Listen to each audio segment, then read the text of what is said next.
Welcome to the Scrum, Politico's weekly podcast. I'm Jonathan Allen, joined by senior White House reporter Isaac Dovere, political reporter Katie Glueck, and Ginger Gibson from our congressional team. We get a lot to talk about this week. Obviously, the budget, in particular the deal that raised the debt ceiling temporarily and also kept the government funded temporarily. I shouldn't say kept it funded, but refunded the government temporarily. And Katie, I want to start with you, actually, because I think one of the interesting side notes to this story is the way in which Senator Rand Paul handled this differently than some of his let's call him Tea Party-infused colleagues. He's usually one of the big rabble-rousers. This time he took things a little differently, and you wrote a story about that. Could you tell us a little bit about what Rand Paul did? That's right. If you take a look over the last year, Rand Paul has frequently been seen with his colleagues Ted Cruz and Mike Lee on a number of issues. But looking back over the last couple of weeks, a lot of times when Ted Cruz and Mike Lee were kind of leading the charge on some of the debt-related issues, the government shutdown-related issues, Rand was nowhere to be seen. He certainly ended up voting with that more conservative wing on a number of measures. But at the same time, he ended up skipping things like a rally at the World War II monument that featured Sarah Palin, and he wasn't kind of out there giving the same kinds of speeches that Ted Cruz and Mike Lee were. And so a lot of his colleagues in the Republican Party who come from maybe the more moderate perspective actually took another look at Rand. Some who may have differed with him in the past said that they were pretty happy with the way that he ended up doing this. So, Rand, of course, 2016 person to keep an eye on. So very interesting to see how that plays out. But some of the people looking at 2016, including Ted Cruz, wanted to have this big Obamacare fight, willing to shut down the government over it, willing to threaten a default over it. What was the strategy here, do you think, for Paul? How does it contrast with Cruz and maybe some of the others? And how do you project that forward to 16? Who was right? Well, that's a question that will be interesting to see as we move forward in terms of how that plays out. Ted Cruz's actions played very well with his base. It's certainly kind of people from the more conservative perspective, the grassroots. But at the same time, Rand Paul walked a pretty fine line. He ended up voting along the conservative line. But at the same time, the way that he handled himself did not end up alienating those from kind of the more establishment wing. And of course, as Rand Paul looks ahead to his next political steps, if he wants to run, it's going to be important for him to not only excite the grassroots, which he already does, but also reassure some from the more establishment, more moderate wing of the Republican Party. And so last couple weeks may be a good step in that direction. And Ginger, you cover the detritus of public polling Congress. I'm wondering what we're a little bit farther than the day after now, but sort of what the aftermath look is in terms of how this past fight affects future fights. Is there anything that's more likely to get done, less likely to get done? Who's up, who's down? Give us sort of a brain dump, if you will. So we're a couple days out, and they've all gone back to their districts. And you talk about polling. It's going to be interesting to see members of Congress in their districts, when they really start for the first time since the shutdown started, being able to interact with their constituents, who polls tell us overwhelmingly oppose the shutdown. And so now they're going to go home and have to see these people, particularly the 144 House Republicans who voted to keep voted against the bill that opened the government. There is going to be a lot of people watching what it does to the power structure in Congress. We saw Reid very strong, Harry Reid, negotiating, getting pretty much everything he wanted.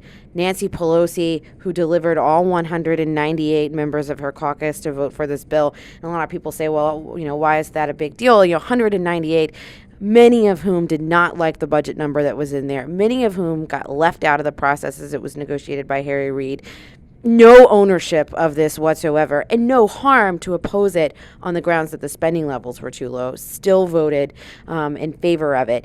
And the big question is going to be what this means for Boehner. We saw the most conservative of his caucus, the people that were really driving him to do this, singing his praise, still happy with him, even though they gave up the fight. And we see a lot more moderates unhappy that they went through this for the last 16 days or last 3 weeks, and unhappy that sort of that wing of the conference had taken over. So there's going to be a new power struggle within the Republican caucus, and I think that it's going to be interesting to see how it plays out. You ask what gets done. Immigration is the big question. People want to know, the bill passed out of the Senate. Does it go to the House now? Does the House vote on it? And it's going to be difficult for Boehner to, he's already said he wouldn't bring the Senate bill up. We saw Raul Labrador saying that he shouldn't negotiate with the president on it at all because the president would just use it to destroy the Republican Party. So those kind of things are going to have a difficult road ahead. And after the last shutdown, we know that Newt Gingrich lost a lot of leverage in the building, and if that is if history has taught us anything, the same might happen to John Boehner. It's interesting you bring up immigration. I've done some reporting on that with Reed Epstein, a fellow White House reporter, and I think one of the things that has been suggested to us is there's a big fear among Democrats, even that the president's push on this is mostly about partisanship, mostly about the politics of the 2014 midterm election, and less about actually trying to get the House to move to do something. When I talked to House Republican aides yesterday, what I heard was they are less likely to do anything on immigration than they were before because of what Raul Labrador said as a belief that the president is acting in bad faith. Whether or not they were going to do that in the first place is questionable. The key is that I don't know that they would have done it. To go from 0% to negative 2% is not much of a less likely outcome. Isaac, I want to ask you what you think the takeaway is from the White House. We hear the president come out and say there are no winners here, and as Ginger suggested, one of the reasons for that is that Democrats are really unhappy with the spending level as it is that they have decided to continue with for several weeks now. What do you think is going on in the West Wing today? What's the perspective? What's the lesson learned? There is a feeling in the White House that the president has shown something that people didn't believe was there, which is that he actually has a place that he won't negotiate past. And that's an important thing that says to Democrats going forward, we know that you think we'll give away everything and we'll give away a lot, but there is some baseline that we won't go along with. And to Republicans to say you can't actually make threats on everything and expect the president to bend. He bends on almost every threat, on almost every push for him to go further. But this was, it seems, an important moment for thinking about the guy that Barack Obama is, the way that he goes about being president and the way that he'll approach negotiations going forward. Of course, none of that matters if we get to the next continuing resolution deadline or debt ceiling deadline, and the Republicans decide that this, for all of the bad polling and all of the trouble this caused in the last couple of weeks, decide to do this again. Katie, what are the implications of this deal for the 2014 election cycle and even the 2016 election cycle, congressionally, presidentially? Any interesting players you see here or parties that are going to be affected by it? Yeah, that's a dynamic that's still playing out, but the implications could be pretty big. There's a big article yesterday suggesting that some businesses, especially on Wall Street, very much tend to vote Republican, but at the same time, we're not happy with the way that the last several weeks have played out. And so there's been some indication from the business community that they may be getting involved with primaries, trying to support those who are getting involved kind of from the more business-oriented, more moderate side, but at the same time, a lot of people in the grassroots from the more conservative wing are, saying that this vote may be a litmus test in terms of taking a look at the Republicans who did vote for the debt limit deal. And so this is something that we will certainly be hearing a lot about in the primaries.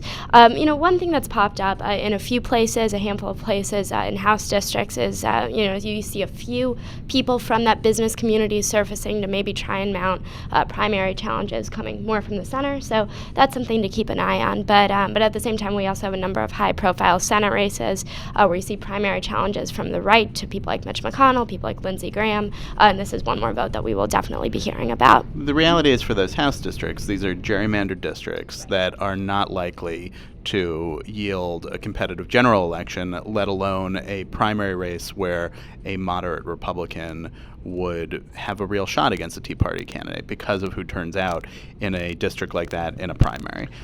And yet what you're seeing is two issues in a row that the White House is pointing attention to, in which you could see the Chamber of Commerce or other business-oriented groups helping moderate Republican candidates. When I say two issues in a row, you've got this going on as a result of the debt limit fight and also as a result of the immigration push.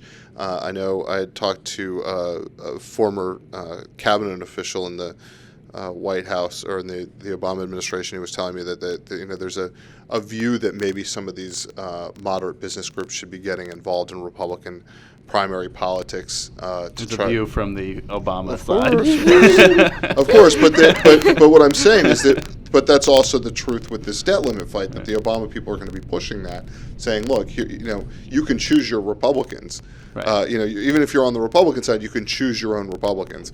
And so we'll see if that happens. It did not happen. It has not materialized yet, and this threat has been sort of out there for a long time that conservatives are going to face a backlash from essentially the Chamber of Commerce community. But we haven't seen that materialize. You got to also note that House Democrats feel better than they have in years about their prospects in the next midterm election. I mean, if you'd asked them 6 months ago, did they really think they could ever take back the House, they'd have told you in private, and no way. Some of them would have said it in public. Some of them would have said it in public, right? I mean, like, most of them don't admit defeat in public. But, I mean, they would have told you no way. They would say these districts are so gerrymandered and our disadvantage. The 2010 elections did us so bad that we'll never take back the House in any reasonable amount of time. It'll take years. It'll take a different president. It'll take a long time. But now they're really excited, and we can look. D-Trip, the House Campaign Committee, outraised in their last numbers that came out this morning, Friday morning, were far and beyond others. And they're looking at numbers in some moderate Republican districts. There are a few of them left that they feel a lot better about. So not saying that I think they will take back the House, but I'm saying that, like, at this point, they're much more optimistic than they have been in years. And at this point, we're going to take a break for our sponsors. We'll be back with you on the Scrum, so keep the podcast going.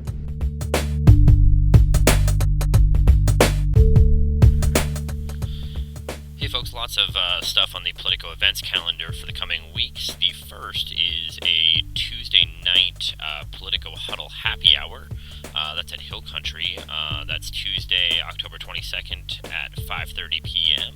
And two events the following week. The following Tuesday, there will be a Politico Pro Financial Services Report, Housing Regulation, and What's Next. That's Tuesday, October 29th at 8 a.m. And then the following day, Wednesday, there is a Politico Emerging Healthcare Leaders event at the W Hotel, Wednesday, October 30th at 8 a.m. Those two events will be live streaming at politico.com/live. You can check out politico.com/events for more information and to register for the event. Also, one more thing to note, Politico Pro Trade launches next week. Check out politicopro.com for more information. Now, back to the show. Thanks for sticking with us here on the Scrum. Jonathan Allen, along with Isaac Dovere, Katie Glueck, and Ginger Gibson. And we are on to our highlights round, a little lightning fast talk about what's been happening this week in politics. I'm going to start with Katie. What is your highlight of the week? Well, one interesting development that came to light this week was there were reports coming out about the speech that Hillary Clinton gave in Atlanta in which she, again, according to some sources, seemed to call out Joe Biden for his position on the Osama bin Laden raid. And then we have some sources telling us that she did the same thing at another kind of private off-the-record event in Long Island. So, of course, Hillary Clinton, Joe Biden, two people to very much be keeping an eye on in 2016. And interesting if this ends up being a line of argument that ends up playing out between the two. Contrast. Not surprising, I don't think, to anybody that she would be more hawkish than Biden, for better or for worse. That was worse for her in the 2008 campaign, but who knows? Ginger, what's your highlight of the week? My highlight of the week was that after all of the shutdown and the debt ceiling was wrapped up, the Budget Conference Committee had breakfast on Thursday morning, or 4 leaders did. They came out to talk to reporters afterwards, and there's no real commitment that they're going to have a deal. But we saw Patty Murray from the Senate and Paul Ryan from the House, along with Jeff Sessions and Chris Van Hollen, for the first time standing together, mugging for the cameras. It's not the first time. They did the Well, super committee last time. These guys are always mugging for cameras. Come on, Ginger. Why should we think anything's different? We shouldn't. And Murray tried to make the case that it would be different, but there's no real point at this time to think that it's going to be different. There is a little bit of hope. Her that I would nickname is say. Bipartisan Patty, right? Or no, she's a member of the Democratic leadership, right? This is why I will make the case to you that one thing could be different, which is that the Budget Conference Committee, unlike the Super Committee had a task for the long term. So deal out for years and years forward. The Budget Conference Committee can narrow down to just this year. And if they can decide on budget numbers for just this year on which to write appropriation bills, they could, and I'm not saying they will, I'm saying they could stave off the continuing resolution battle until this time next year. I'm going to make a prediction. The discretionary appropriations level will be between $986 and $988 billion. Probably right there. just in line and consistent with what we've got now. Yeah, but they're supposed to file to 967 in January. So Right. The sequester cuts are supposed to kick in January. Could be prevented under a budget conference committee deal. I don't think they're going to come up with a grand bargain. I'm just saying, I could be wrong. I could be wrong. I didn't say, as I'm saying, there is still the ability for them to just do the next year sans a grand bargain. Isaac, I want to ask you a question and then get to your highlight, which is, how is it that the president takes, basically lashes Congress for these spending cuts and their policy, and at the same time takes credit for being a deficit cutter when he campaigns in 2012? Is there a dissonance there, or is there a way to coherently say, hey, I am a big deficit cutter, and these guys are terrible for cutting spending? I'm going to blow your mind here. Barack Obama is a politician. That's how. I'm sorry. I'm going to have to drop the mic.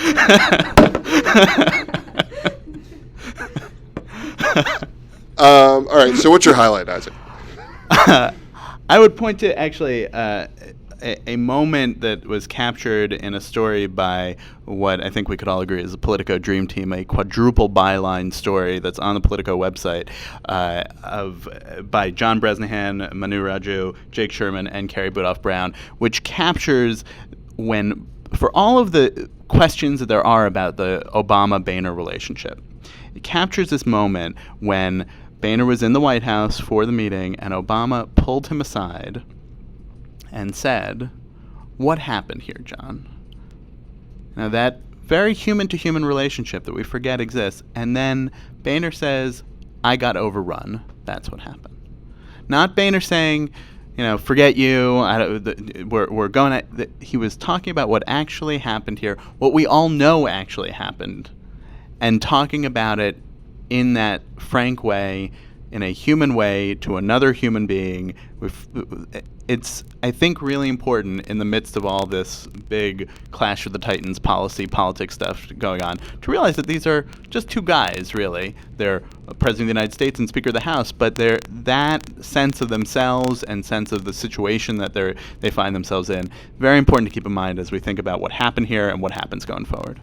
I like to think of them as Thelma and Louise.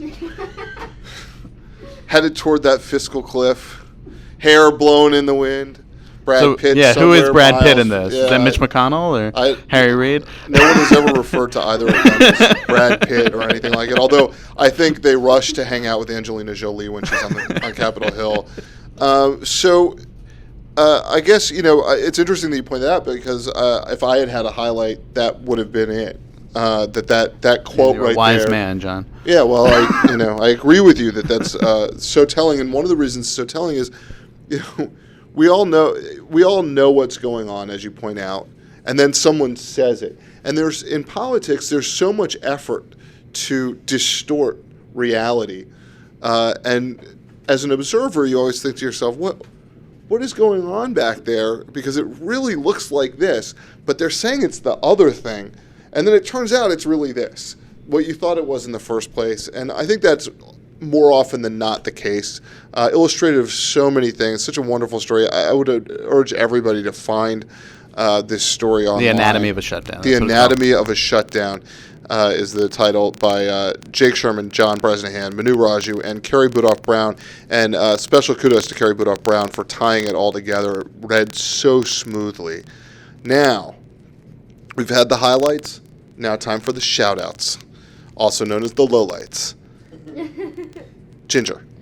My shout out this week is a non-political one. It's to Nolan Ryan, who is leaving the Texas Rangers as their CEO, sold his stake, and everyone keep your fingers crossed, headed to Houston, because, man, they would welcome him with open arms. Because they need him to pitch. He's probably still got it. He's probably still got it. Better than anyone on their His son staff. is the president of the Houston baseball operation, so he would be much welcome in Houston. And maybe my baseball misery would end sooner. Katie, shout out. I have a somewhat political shout out. There's been some talk about collaboration among the women in the Senate, and I was outside the Senate floor right ahead of the debt deal vote, and I saw Susan Collins, Amy Klobuchar, and Jean Shaheen walk in together. They looked very collegial. So to bipartisan women in the Senate. Isaac? When I do the shout-outs on this podcast, I try to shout out to other podcasts. So I'm going to give one to a podcast that Alec Baldwin has where he interviewed Jerry Seinfeld. Lots of good stuff in there, including that Jerry Seinfeld was apparently discovered by Jackie Mason, which I did not know before. But to tie in the political thing, about 15 minutes into it, there is a discussion between the two of them of their thoughts about Anthony Weiner and his mayoral run. And Jerry Seinfeld says that he loved it because for the first time in politics that he could really remember, it was like, he says it's like the visible man. Like you take the gears off the clock and you can just see how politicians are about ambition for power, and that there was nothing to Weiner other than that he saw in it. Anyway, it's a fun discussion between two guys who, entertaining in their own right, and talking about Anthony Weiner makes it even more entertaining. I would like to shout out, because I have the opportunity to do it, to my forthcoming book. You can now pre-order it on Amazon. HRC, State Secrets and the Rebirth of Hillary Clinton. So click on that. Buy my book, please. And thank you so much for listening to the Scrum. Once again, thank you to Ginger Gibson, Katie Glueck, Isaac Dovere, Edward Isaac Dovere, I should say. It's okay. Either way. You can go very formal or less formal. And from the entire Politico family, thank you for listening.